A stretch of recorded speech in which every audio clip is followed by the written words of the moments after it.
I'm Beheshti, and welcome to Zealie. This is our first session of what we're calling our Survive and Thrive series. It's lunch and learn to learn more about how insurance works regarding behavioral health, substance use disorder, and how important this is. Those of you who don't know me, I'm the CEO and founder of Zealie. I've been in the space for about 6 years. I got into the space by happenstance. Our other sister is a physician, was the medical director of some facilities, and 6 years ago she came to me. I have a law degree. She asked me if I could help with the regulatory compliance issues of establishing her own aftercare center, and that's how I got into the space.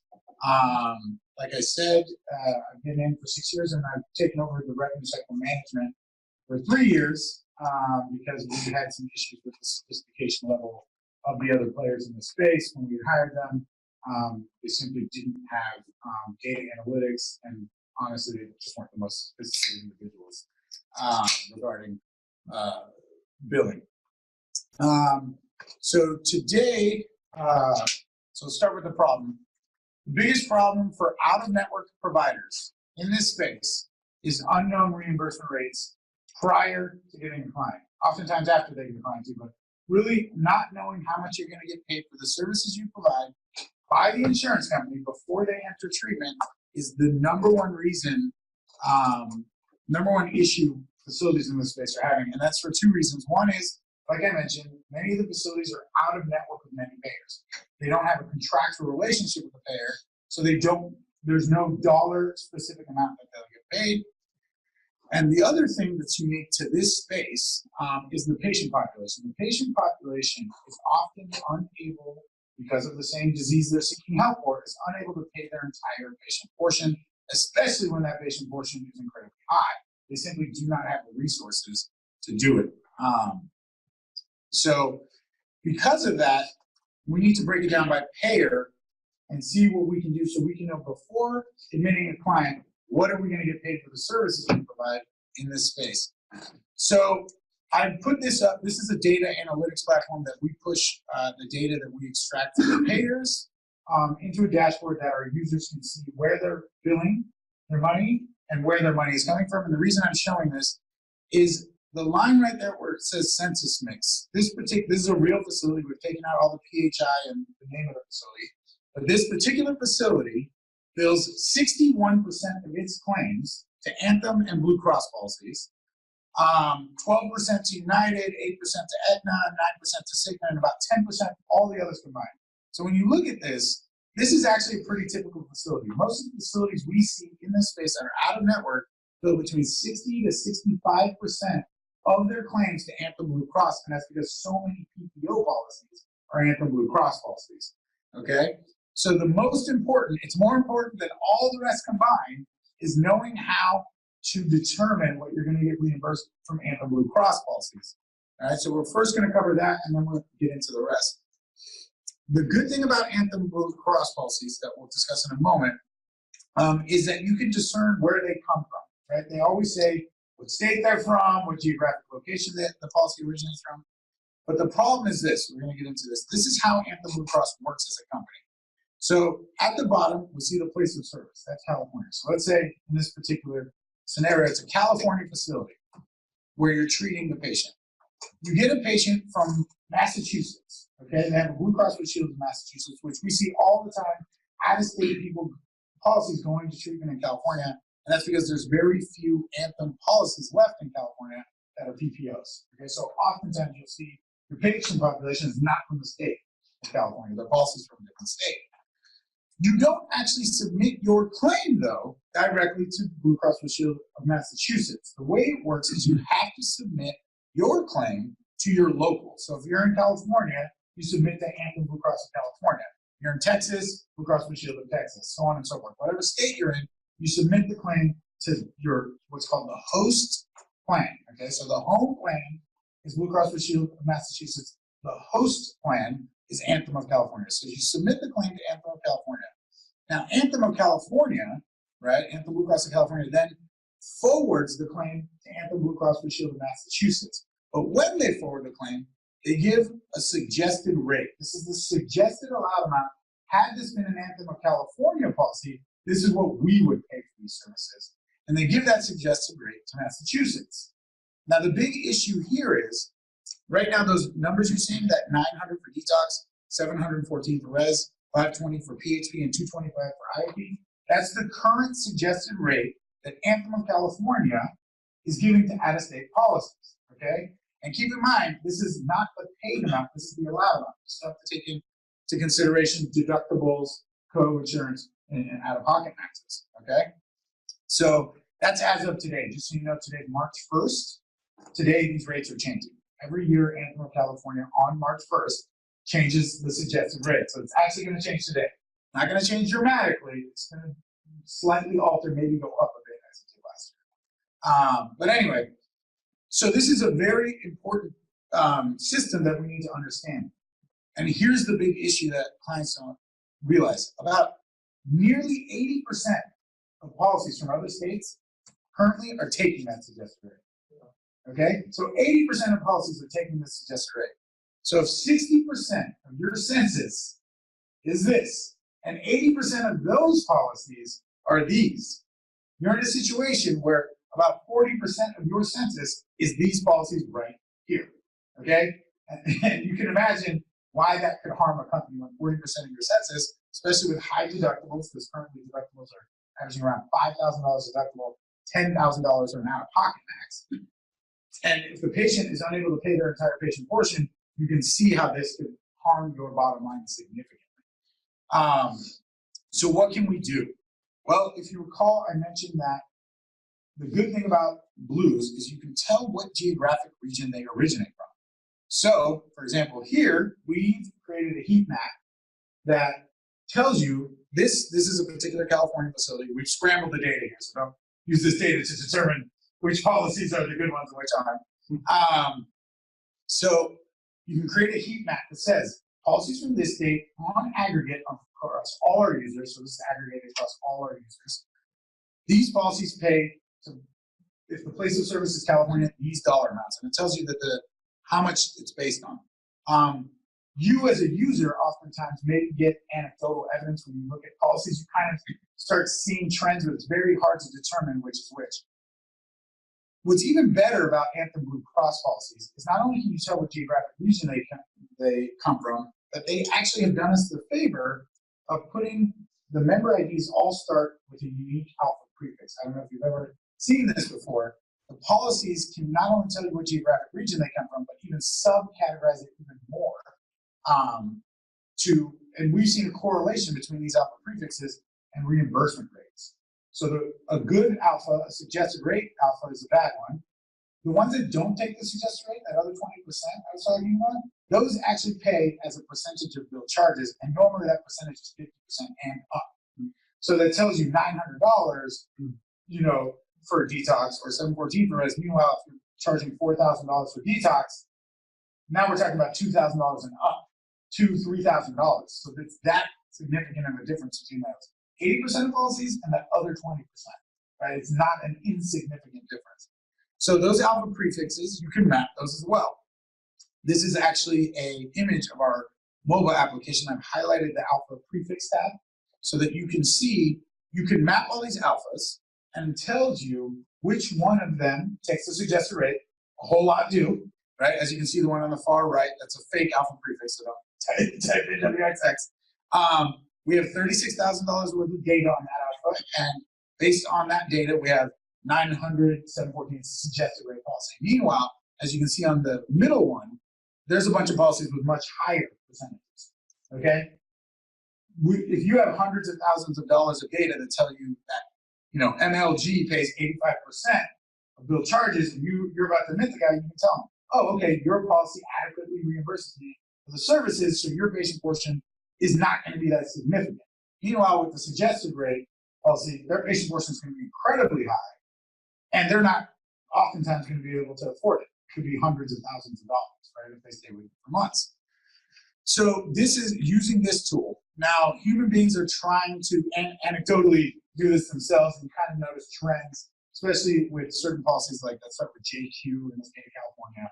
Those are almost always suggested rate policies. Okay, so keep that in mind. If you see a JQ, And if you see Blue Shield of California, it starts with an XE, okay? That's even lower than suggested rate. They fall into their own special category that many people in this space consider not having insurance. It's pretty much like that person doesn't have insurance. It's a scholarship. Scholarshiping them, whatever you get from the patient is pretty much all you're going to get from that policy. It's that insignificant the allowable rate, okay?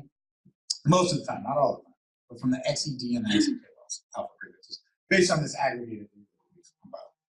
So that's Anthem Blue Cross. Anthem Blue Cross has done us the favor of using unique identifiers. And it's different for United, Aetna, and Cigna. It's more complex, and we'll get into that right now. Off topic, can I ask? Sure, go ahead. Have you ever seen any Blue Shields, like employer Blue Shields that have been all right? I'd say 1 in every 2,000 policies. So let's say no. Okay. Blue Shield of California, though. Yeah. Blue Shield of another state, different story. So I saw an employer one that actually ended up paying around 50% of things. Sure. I can't remember exactly what it was, but it was weird. Rare. Yeah, very rare. But if it's from another state, then I can see that happen. This year is the mobile app. This is another thing that we've created. It's just, you can do online digital checking, off hours, see what their deductible is, their co-insurance, and if their policy is active and if they cover the services. But of course, this doesn't tell you how much are they going to allow, right? Which is the number one biggest question. Okay, so to do that, we're going to actually pull up a actual fake VOB, because this is a real one, we're just taking out all the PHI, okay? In this particular instance, it's a United healthcare policy, okay? But we're going to talk about United, Cigna, and Aetna, because they're very similar what you need to do with these 3 carriers. So you have to take a more holistic approach with these than the alpha prefix and aggregated data.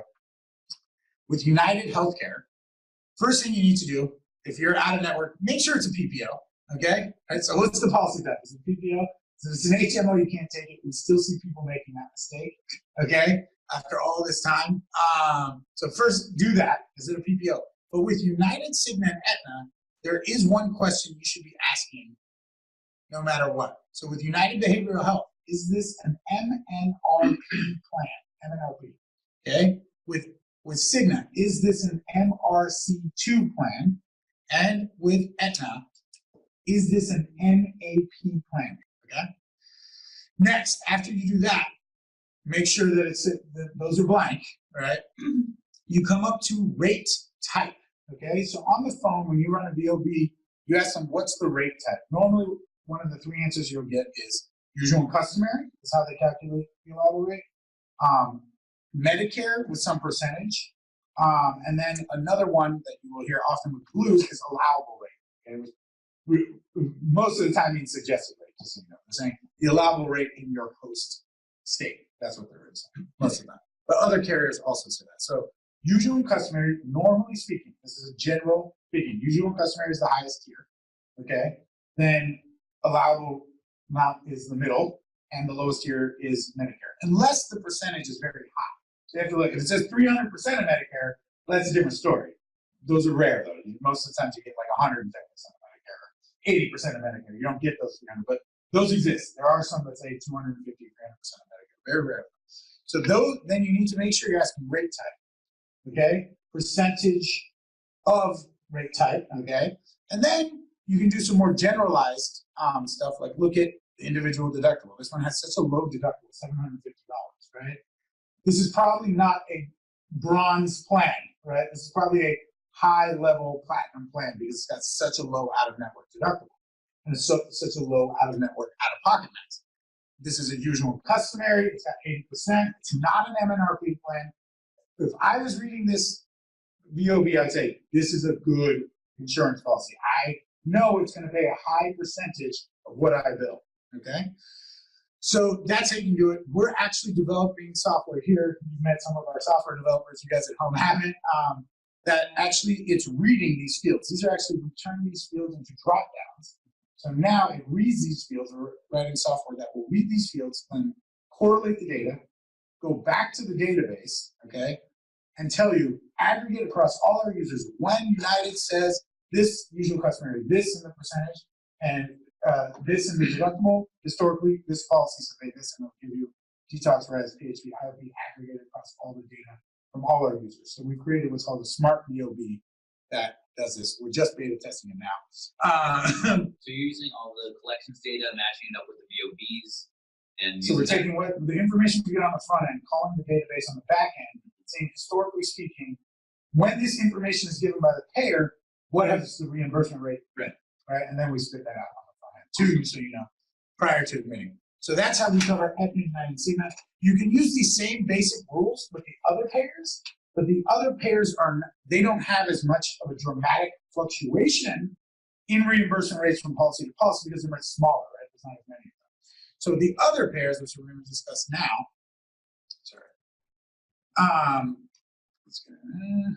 so like Core Source, GHA, Independent Health, Beacon, UMR, these other payers, okay, they, historically speaking, don't have those dramatic fluctuations. You should still do that exercise I just said.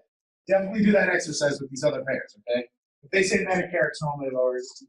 But we are also just we've noticed compiling the data in what we call payer tracker, which is similar to outlet trackers just for smaller payers, which we're also releasing this month, that they have a very direct correlation to reimbursements. UMRs almost always pay about the same amount, you know, and most of them say use no best measure, to be honest with you. Core Source, same thing. Beacon, it depends what the underwriter is, but we've determined that as well. BCBS versus United, how they pay. So that's one thing you need to know about certain policies. But you need to do that exercise, and then you need to just look more aggregate. This is actually the simplest one of all of them, right? Because there isn't so much dramatic fluctuation. So payer trackers are very simple. You just say every Core Source policy, how much have they paid, right? Historically speaking to everyone. So the answer to this one's the easiest of them all, but always do that exercise I said with the VOB, even with Blues. Do that exercise, even when you have outlet tracker, because it's just a good exercise to always do. So I want to go quickly through a case study of actually two clients. This is two clients of real data in our somewhat. I mean, obviously we round it with round numbers. The facility on the left is a 10-bed facility. Their average census is around 10 every month. The facility on the right was a facility that came to us early on, and we did an audit on their historical data, and we noticed it was similar when it came to the 10-bed facility in this regard.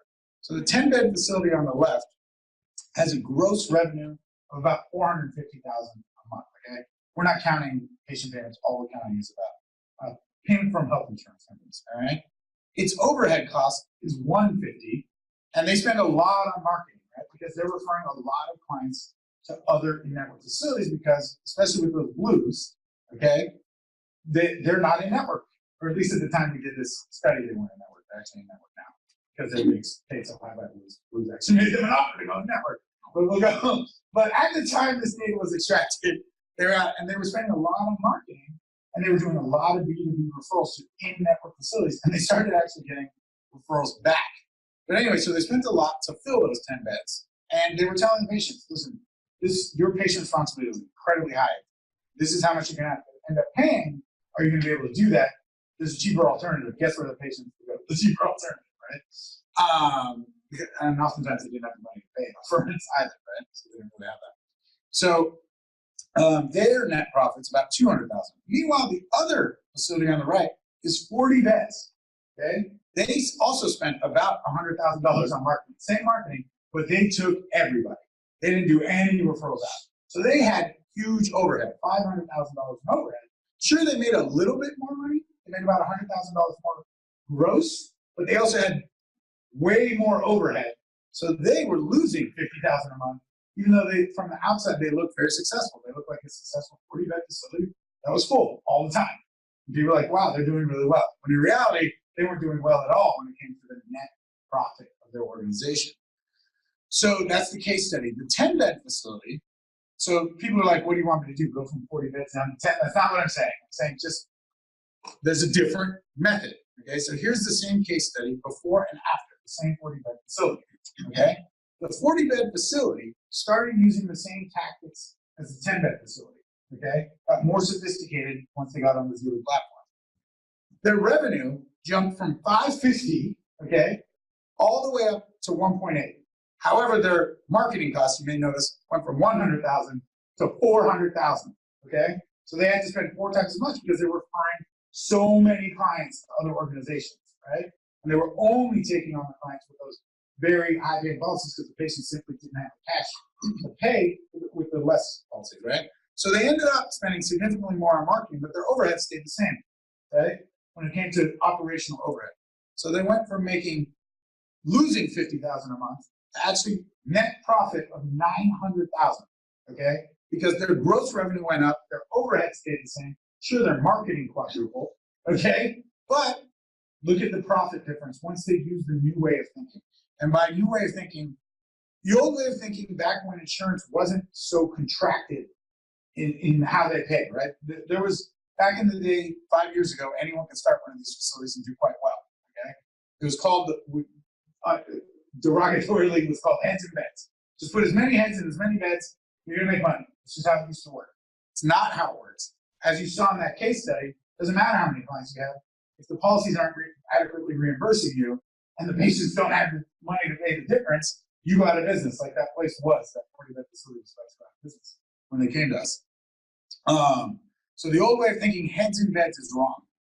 The new way you have to think is the right heads in the right beds. And that takes data analytics, analyzing prior to admitting a client so you can know, what am I going to get reimbursed before they enter, so you can tell them, can you afford your patient portion? Oftentimes they can't, okay? Which means, again, you do have to spend more on marketing, fill those same number of beds, those 40 beds. But your revenue, your net revenue dramatically increases, okay? So that's one of the things that we notice so much when we audit facilities, and we do we have this technological capability here, taking what's in your EHR system, calling the databases of the payers so we can do an audit and see what you're actually getting reimbursed on average from each payer and kind of spitting that data out. That's how we're able to do it before they come to us and do a comparison before and after, because we have that technology here that call the databases and talk to their what's called API, application program interface, get the data back, tell you what your analytics are. And actually, for those that have joined us today, we're offering that service, that free payment audit, so we can see analytically how are you doing. You also mentioned communication problems, right? And that's and that's what we hear a lot from our clients and lack of transparency. Like they can't even get access to their own data, which is absurd. So like here, we just have an open access system, so you can just log in and see all your. Maybe you could show them the demo. Sure, I can just if you want to look here, I will. Yeah, we had a client asking us about the data the other day. Yeah, it's clearly your data. Like he was worried that we weren't going to give him his information because he's heard horror stories. Oh yeah. And I was like, yeah, why would we? That's your information. Yeah. So like for example, we have a live billing log. This data is always pushed back from our the APIs from the payer. So it just pushes it here. It tells you all your outstanding claims, all your paid claims, what's their check number, their remittance date, so on and so forth. And then obviously all that stuff we showed you, the heat map, the prefix tracker, each patient you have, how much each patient's claims have adjudicated, what was paid, how much went to deductible, how much was patient responsibility, the percentage allowed, the percentage paid, and then we write predictive analytics in here as well, which will show you how many outstanding claims you have, if the policy continues to allow at the rate it does, your total additional expected revenue and your total expected revenue. And then we also break down the analytics each payer for each level of care, not only your data, but the aggregated data, and tells you your UR, how many days you're averaging an authorization for each level of care versus how much the aggregated users on the platform are averaging, so you can kind of compare yourselves to everybody else. And then we do trend tracking, how you're doing using the data moving forward, how your analytics, like that 40-bed facility, obviously their analytics, when they came to us, got better and better month to month to month until they were operating at that higher reimbursement rate. So yeah, that's kind of how we do it, so you have open access. And if you want, you can email us if you have any questions at info, okay? You can always call the main line or Carlos if you have any additional questions, that's in there. Yeah, just to be clear, no one has any questions right now? No questions. Okay, guys. Well, thank you for joining us. We really appreciate it. Again, feel free to reach out to us if you have any questions, and we'll email you. And if we don't have your email and you'd like an email of this recording, just go ahead and email info@zealie.com and we'll send you this recording as well.